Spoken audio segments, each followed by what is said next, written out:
We're here with Byron Bland, former Associate Director of the Stanford Center on International Conflict and Negotiation. Today, Byron is going to do an overview of the challenges of peace building.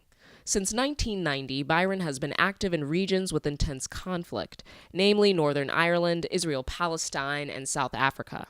The four subjects he's going to cover today are how he got involved in these conflicts, the importance of trustful relationships, all of which stem from four questions around which peaceful relationships are constructed and how to move around them when you don't know what to do. Byron, please share with us how you came to be involved with high-profile areas of conflict.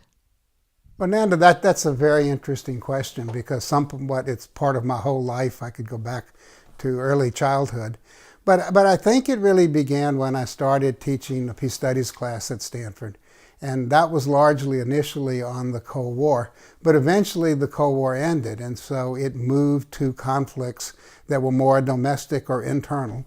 And three in particular were stood out. So that if you in the late 80s had asked someone what were the three intractable conflicts in the world, they would have said Northern Ireland, the Israeli-Palestinian conflict, and South Africa.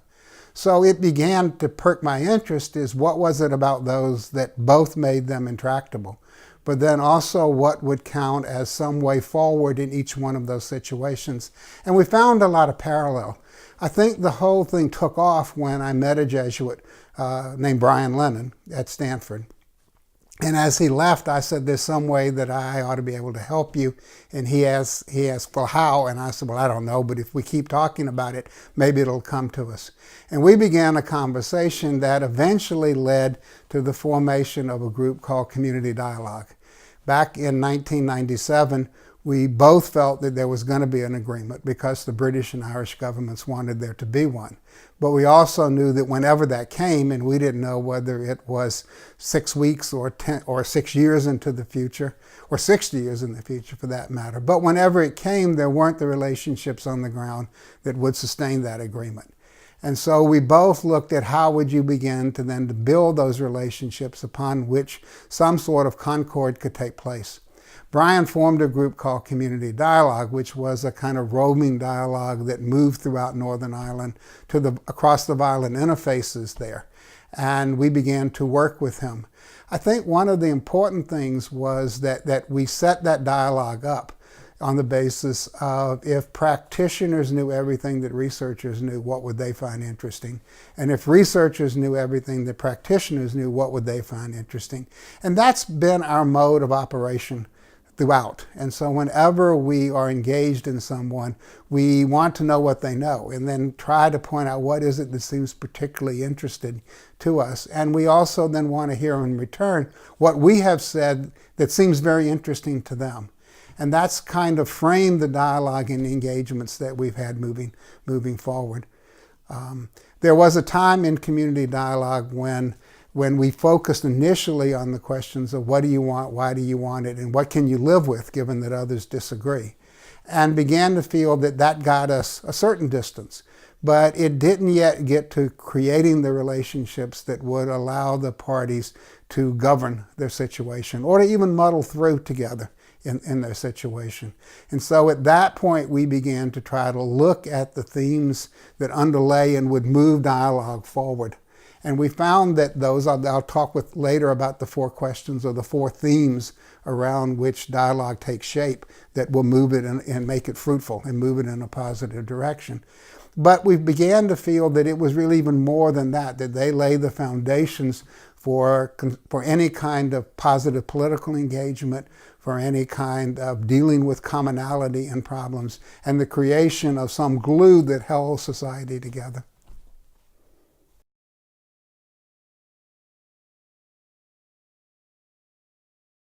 When we're now looking back, we would say that our work has surrounded a certain kind of saying, and that is that it's not agreements that make for peaceful relationships, but peaceful relationships make agreements possible. And that's a real shift because if you're engaged, as we were in Northern Ireland and in the Israeli-Palestinian conflict, if we were engaged in those kinds of conversations, the people involved wanted to do negotiations. They wanted to see if they could reach some kind of an agreement. And we said that'll only get you so far, and it's unlikely to produce the kind of long-standing changes that you want unless it is solidified or grounded in the relationships that sustain it, the going. And so it's really not so much can you carve out or craft a finely tuned agreement the parties can sign. It's whether you can put together the kind of relationships. Sometimes we call them peaceful relationships, but sometimes they're just constructive relationships that allow the parties to reach some kind of accommodation with one another. I mean, I think one of the important insights, so take a corner in Northern Ireland where there have been clashes. And both sides of the parties would come together and say, let's figure out how to deal or manage with those clashes. Let's come to some arrangements and understanding. And what you find out, as soon as an agreement has been reached, both sides will begin to feel that the other side is going to use that agreement to its advantage and to their disadvantage. And so unless that agreement is grounded in something that we call a shared future, it will ultimately break down. And so it's really important to shift the focus from trying to craft the terms of an agreement to trying to say, how do you give the relationships that would allow you to reach some agreement, a working an accommodation with one another, that even if you're muddling through and it's a little bit ambiguous, you still have a way of staying together and working together through to the end and a better outcome. There is an important question that I think that arises at this point, and that is what would happen to me or us if the other side got what it really wanted. And that is a critical question to ask at various times as someone, as myself, a third party, is going in and talking with people about it, because it gives me a understanding of the status of those relationships about it. I once did a workshop down where there were leaders mostly from African countries. I think one was from Lebanon and another one was from the Middle East. And I asked them to get together, as you often do, and tell each other, a partner, about their conflict. And then I told them what I was going to do is ask the other side to report back out. But when they finished, I didn't. I said, just stop a minute. Now I want to go around and ask each one of you where you would be. What would happen to you if the other side, and you know what the other side is, if the other side got what it really wanted. And to a person, they said we'd be bad off. It would be somewhere between terrible and awful. And I said, then you're in trouble, because the answer to that has to be not that I would like it, but that I would be okay. And I think that's really important as moving forward, so that if you're looking at how do I assess what's the relationships, ask people that question and listen to what they say. And if they don't say something that is least neutral, then you really have to deal with how do you try to create the relationships that would allow the other side to feel like if you got what you really wanted, because that's what you're going to pursue. That's what I'm going to really live with. So, why should I trust you not to pursue what you really want? And so if what you really want I could live with, even if it's not what I liked, then I have a basis for moving forward. And so that becomes a really important question. We sometimes define, actually, relationships as enemy relationships. And we use that term kind of loosely, that it means somebody that I oppose or differ with or adversary. But we take it very seriously. It means somebody who's seeking your destruction. And I have really not much to talk about with someone who is seeking my destruction. So is it possible to transform those relationships into the kind of relationships where there's something to talk about?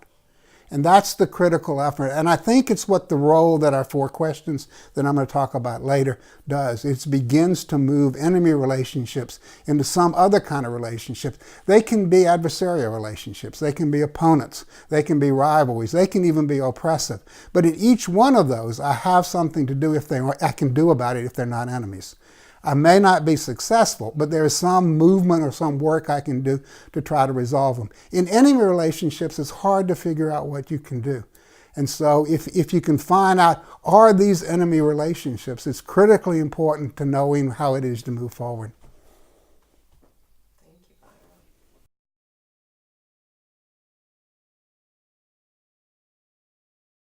What are the 4 questions that lead to peaceful relationships? And it may be important to begin with how the need for those questions arose. We had been working with the Community Dialogue Executive and participants in Community Dialogue for about 3 or 4 years at that point. And they expressed to us a frustration that as they dealt with the questions of what do you want, why do you want it, and what can you live with given that others disagree, they felt like they were just going around in a circle, that they'd begin a discussion and then they change it to something else, and then they change it to something else, and then they change it to something else. And then they would go have another discussion and the same kind of revolving topics would begin without much progress. So they felt like there was a need to how do you give some direction but keep dialogue open. And we at that point began to deal with, so what kind of questions could you ask or discuss that would give some direction to kind of creating the kind of relationships you wanted to have? And from that, we identified 4 themes that had to do with the vision of the future that you had, the importance of trust or building trust, and what are trustworthy relationships. How do you deal with the loss that any agreement is going to impose, or any arrangement of living together is going to impose on people? And then the buzzsaw question of how do you deal with the need to be just and fair? And so we began to look at those kinds of questions and tried to formulate them in a way that would be a set or a framework, which would be the themes around which peaceful relationships could be built. The first and more important one is obviously the question of a shared future. We sometimes even call it the peace question. And in a vision of a shared future, you have to be articulating a future with the other side, when they hear it, in light of your goals and dreams and aspirations, feel that if that future came about, I could live with it. It might not be what I want, and it would certainly not be everything that I wanted. But if it came about, it's something I could tolerate, I could bear, I could live with. I wouldn't use violence to overturn it. And vice versa, am I going to hear from you a future that I have a place in, that I could live with? And that creates a domain of mutually bearable futures, which the parties can then begin to share. We call that a vision of a shared future, and I want to contrast it with a shared vision of the future. If you were to begin with a shared vision, you're beginning with agreement, that we agree about what the future could be, and that ultimately is the goal and the outcome of a political process. But the beginning and foundation of that is not agreement, it's disagreement. And how do we live with that disagreement? And am I articulating a future that my opponent, my other side, could live with? They have a place in it that they could thrive. Am I articulating that in such a way that we can engage one another? That's the beginning point for that kind of dialogue and relationship. Let me say 2 things about that. One is that it sets up a domain in which you can do politics. And secondly, it sets up a domain in which trust can develop. Oftentimes people tell us, I need trust in order to develop a vision of a shared future. But it's actually the opposite. I need a vision of a shared future in order to have trust in someone, because I know they're articulating a future that I have a place in.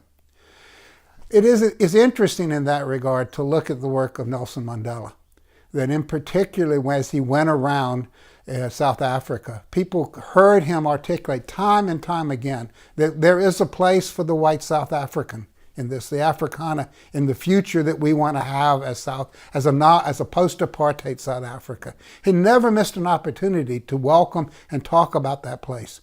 And as a result, when people would look at and ask the question, what does peace look like in South Africa? They point to Mandela. It looks like Mandela. And if it looks like Mandela, I can live with it. It won't be everything that I want, but I can live with that and find enough place in it in order to exist and thrive as a person, as a community, as a family. And so I think that's critically important. Unless you get that dealt with, whatever happens afterwards won't stand. It won't sustain itself. Because as soon as I find out it is leading in the direction of a future that I can't bear with, whatever I've agreed to, I'll overturn about that. The second question has to do with trustworthiness. I mean, you have now saying we're going to do certain things. For the past 30 or 40 years, you've been shooting at me, so why should I believe you? I mean, what has changed that caused me now it's something different has happened? And so how through word and deed, can I create myself as a trustworthy partner in leading to a shared future about it? There's interesting several pitfalls along the way. One is that many people look at an agreement or some kind of arrangement as a contract. You said you do stuff, do it. Other people look at it as a process that we've begun that you need to modify along the way. And so you get into conflicts about that as one party says, no, it's a contract, just do it. And the other party says, no, we're beginning a process of relationship building that we need to assess and see how we need to change it as relationships go along.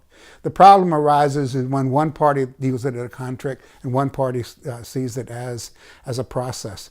That happens in Northern Ireland, where the Good Friday Agreement was sold to the Unionist, Loyalist community as the stabilization of politics in Northern Ireland.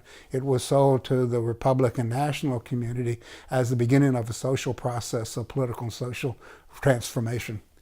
As both sides acted in their understanding of the agreement, their actions seemed to violate it from the perspective of the other side. A second one has to do with getting stuck halfway. So there's no way to move from a beginning to an end point in one step, that you have to take steps along the way. And in the process, those steps are going to advantage one side over another. You can think of it as the classic example of, I have a gun to your head, you have a gun to my head. And we both agree we want to take the guns down. My idea about how to do it is you take your gun down first, and then I'll take my gun down. And then you have the opposite thing, because we both worry that once I take my gun down, you'll decide that's a good place to pause until I get more. So you have to have the commitment by one another, through word and deed, to follow through, even if the step you just took advantages me over you. And then the last one is really an important one that arises more and more, and it has to do with making agreements that mask disagreements. And a classic example of that is a ceasefire. So if you take the ceasefire between Israel and Hezbollah, Israel made it because they thought it would lead to their advantage over Hezbollah, that Hezbollah would become less powerful. Hezbollah did it because they thought they would become more powerful. Both those things can't happen simultaneously. And so a ceasefire in many ways is an agreement we make based on our different assessment about how the future is going to unfold. That's the same thing that happens in almost all agreements, that you agree about some things and then suppress differences and deal with them later, but those differences come back. And so it's important to realize that we oftentimes make agreements because we disagree. We're able to make it because we disagree about how things will unfold. So we have to deal with whether they unfold in one direction or another, and also within the framework of a shared agreement about it. The third and fourth question arise from a kind of situation that very few people recognize. Every negotiated agreement imposes losses and injustices on the parties from their agreement. Otherwise, it wouldn't be a negotiated agreement. One side would have won and imposed all the losses on the other side. So every side feels that it must not impose unacceptable losses on me, and it must be fair from my perspective. And yet never a negotiated agreement lives up to that standard, because by definition it can't. It isn't a compromise, a negotiated agreement.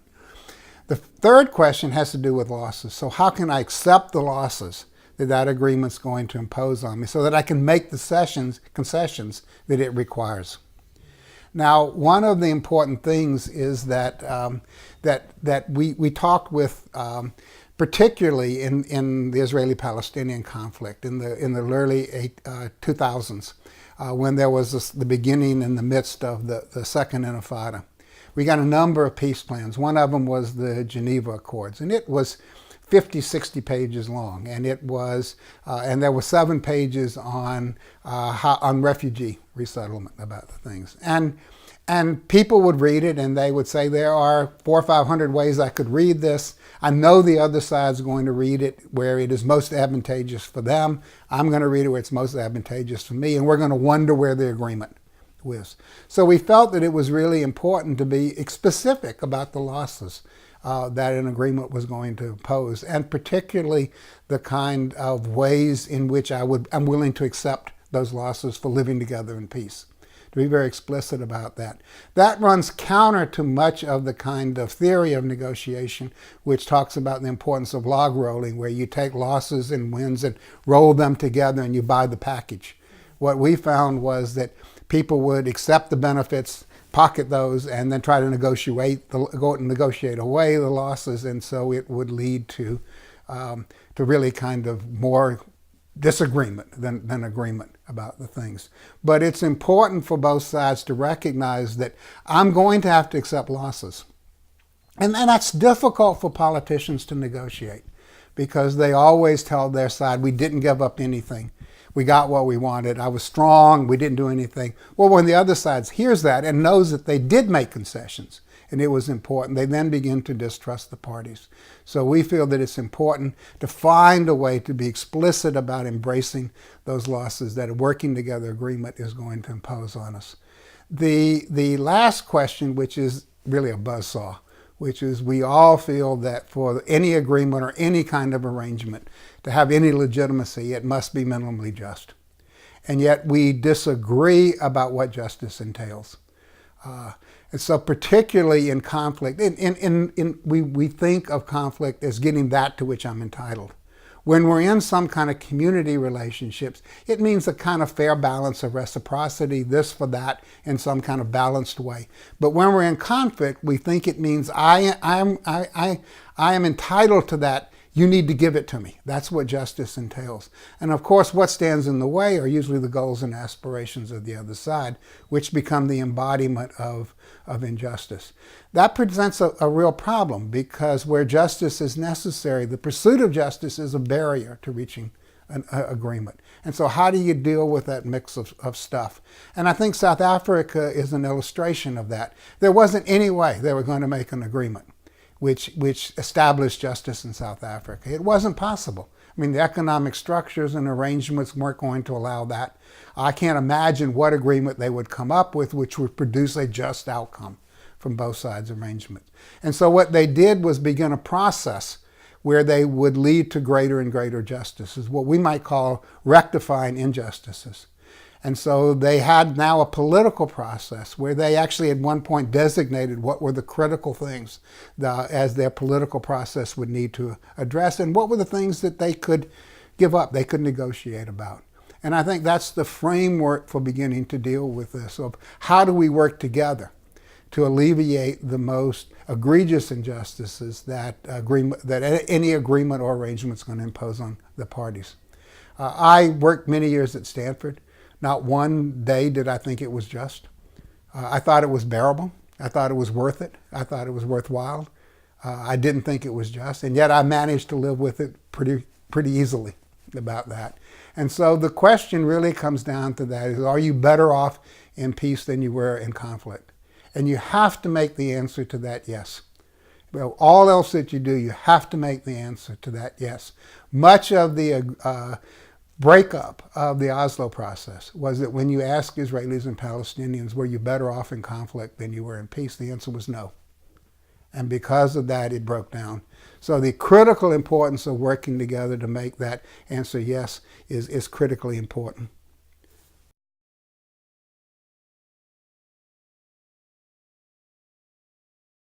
Byron, I'm wondering, and I'm sure many folks in our audience are wondering, what do you do if you don't know what to do? Well, Nana, that's interesting, because that's the situation we've been in the last couple of years here. And so my colleagues and I, as we have looked at how do you try to put together the political relationships that have been polarized in the United States, how do you fix politics here?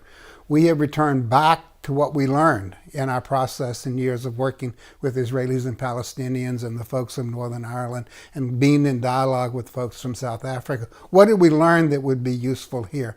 And of course, the importance of the shared future stands out, that that's really actually what makes politics work everywhere, is that we have some vision that allows us to engage and to lose politically and yet still get a future that we can bear. And when that breaks down, so does politics. And so we've begun to ask, how do you create that? Interestingly, we discovered that it's a bit harder than we imagined. That we had said to parties in the places we have been, build a vision of a shared future, and then things will flow from that. And without realizing that sometimes that's a very difficult thing to do, or at least how difficult it is. We weren't exactly sure what a vision of a shared future looked like in the United States, particularly between the coasts where they are globalized, they're affluent, they're doing well, and the heartlands which have been left behind in that globalization process. And so how do we begin to build those relationships and bound together? We had to struggle with that. One of the things we thought was, well, maybe if we reverse where we've always talked in the past about how you have a vision of a shared future and it drives the other questions forward. Maybe we need to look at the other questions and say, what does it tell us about elements that we need in order to create a vision of a shared future? And as we did that, we came to the importance of three things. One, the need to foster dignity. Two, the need to safeguard livelihoods.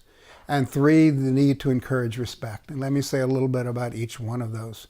Oftentimes we say we need justice, we need a society. But as the philosopher Abishai Margalit says, that maybe that's a little bit beyond what we know and can do. We don't have the resources to reach that. But we do have the resources to create a society that doesn't humiliate people. And so how can we begin with that question of how do we create a society which doesn't humiliate the dignity of people?